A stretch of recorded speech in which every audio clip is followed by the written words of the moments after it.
780 grammes en taille M, une fabrication monocoque, fabriquée en Italie, une intégration complète de la câblerie, tout en étant compatible avec les groupes mécaniques, freinage disque. Voilà ce qui caractérise en premier lieu le Cipollini Dolomia. Le Cipollini Dolomia, c'est le modèle de montagne de la marque italienne Cipollini. La marque Cipollini, elle se caractérise par des vélos à la ligne très particulière, des couleurs vives, une haute qualité de fabrication. Et c'était le cas avant par des vélos très rigides, des vélos d'hommes forts, des vélos qui conviennent à des hommes tels que Mario Cipollini, à des hommes ou des femmes.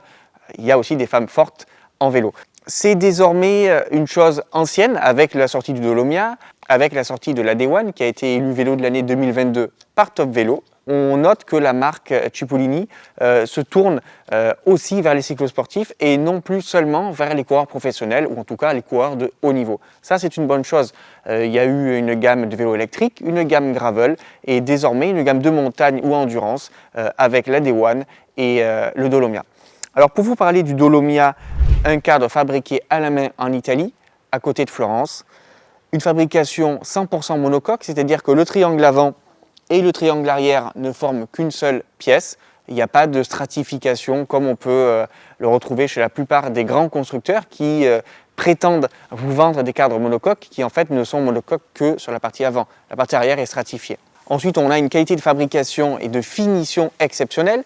4 couleurs de série et une possibilité de personnalisation quasiment infinie avec le programme MyCipo. Vous pouvez le retrouver sur le site internet de la marque. Donc ce Dolomia, c'est le cadre de montagne. Il bénéficie d'une géométrie qui est un peu moins agressive que le The One, qui est vraiment le vélo de compétition de la marque italienne. Donc une géométrie un peu plus cool avec un avant plus relevé, un cadre un peu plus compact. Et alors à mon sens, ce qui peut être un défaut, c'est le choix de taille qui est un peu limité, seulement 5 tailles. De mon côté, je n'ai pas eu de souci particulier pour m'adapter à ce cadre.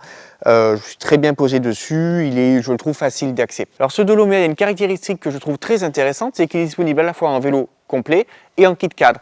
En kit cadre, on est aux alentours de 5 200 € et en vélo complet, tout dépendra du montage que vous choisissez. 5 200 €, ça peut paraître une somme, mais quand on voit certains vélos de grands constructeurs qui sont pas fabriqués en Italie, qui sont vendus au même prix, au final, ça fait réfléchir. Je trouve que c'est un tarif qui est raisonnable vu la qualité de ce cadre. Si on peut dire que 5 000 € c'est raisonnable pour un cadre. Ça, c'est pas de la faute de Cipollini ni de la mienne. Une caractéristique qui m'a tapé dans l'œil sur ce vélo, sur le Cipollini Dolomia, c'est la possibilité de choisir soit le montage d'un groupe électrique, comme ce Super Record EPS de Campagnolo, soit un groupe mécanique via une petite trappe qui permet de faire passer la câblerie des groupes mécaniques. Ça, c'est une chose qui tend à disparaître sur les vélos top de gamme. Aujourd'hui, les constructeurs ne se posent plus la question, c'est groupe électrique ou rien. Et au final, ça limite les possibilités de montage pour ceux d'entre vous qui souhaitent acquérir ce type de cadre top de gamme et de le monter avec un groupe un peu plus ancien ou avec un groupe un peu moins onéreux ou simplement rester sur un groupe mécanique. Ça, c'est une bonne chose. Au niveau de l'intégration, donc sur ce vélo, comme on est sur un groupe électrique, on a un poste de pilotage monobloc intégré d'Eda à la Nera. Tout passe par le poste de pilotage, chemine dans la double direction jusqu'au dérailleur et au frein. Concernant le train roulant de notre vélo d'essai, c'est intéressant, des roues Ursus Miura TC37, donc 37 mm de haut, des roues d'un peu plus de 1400 grammes. C'est pas ultra léger, mais je vais vous en parler un peu plus tard. C'est très rigide, ça correspond bien à ce cadre, ça le seconde bien en tout cas. J'ai bien apprécié, puis les excellents pneus Vittoria Corsa Grafen. Le groupe Campagnolo Super Record EPS, je vous l'ai détaillé. La tige de selle est en carbone, elle est spécifique au Cipollini Dolomia. Le petit capot qui vient masquer le serrage de tige de selle intégré est de plus bel effet. Une selle sans Marco. Puis voilà, un vélo qui est à 7,4 kg avec des pédales qui est au blade carbone titane. Donc c'est pas ultra léger, on pourrait gagner un peu de poids sur les roues au niveau du montage. Mais comme le cadre lui-même est très léger, ça contient le poids du vélo. Aujourd'hui 7,4 kg tout complet, prêt à rouler avec les portes bidons, le support de pompe et les pédales. C'est pas mal du tout. Je pense qu'on peut facilement tomber à 7,1 kg, 7,2 kg en allégeant les roues et en gagnant un peu de poids sur les périphériques comme la selle notamment. Le dégagement du cadre maximal 29 mm annoncé par Cipollini, dans la pratique 30 mm ça passe sans aucun problème. Alors la question que je me posais, c'est qu'est-ce que vaut ce Cipollini Dolomia sur la route? J'étais habitué, et ceux d'entre vous qui ont pu essayer des Cipollini étaient habitués à des comportements très rigoureux, très rigides, des comportements pour cyclistes en forme. Clairement, c'est plus le cas avec le Dolomia, c'est plus le cas non plus avec la Day One qui a été élue vélo de l'année dernière, je vous le répète. Des vélos beaucoup plus faciles d'accès par la géométrie, je vous en ai parlé, mais aussi par la géométrie qui est bien plus facile, qui est plus contrôlé. C'est-à-dire que ce Dolomia, il est assez rigide, il est largement assez rigide horizontalement, mais verticalement, il filtre très bien et on a une certaine souplesse qui permet d'avoir du confort et de la facilité de pédalage. Et c'est l'association de ces deux données, la rigidité horizontale qui permet d'avoir des bonnes relances, une bonne transmission de la puissance et d'avoir le sentiment que le vélo ne fait qu'un avec vous, un boîtier de pédalier qui ne flotte pas, une douille de direction qui est bien dans l'axe quand on est en danseuse, sans aller dans l'excès, et en même temps un certain flex de l'assise, un certain flex du poste de pilotage et un certain flex global du vélo qui permet d'avoir du confort et de la facilité. Et ça, c'est nouveau chez Cipollini. Ensuite, ce Dolomia, il est très léger et je pense qu'il offre un ratio poids-rigidité de premier plan.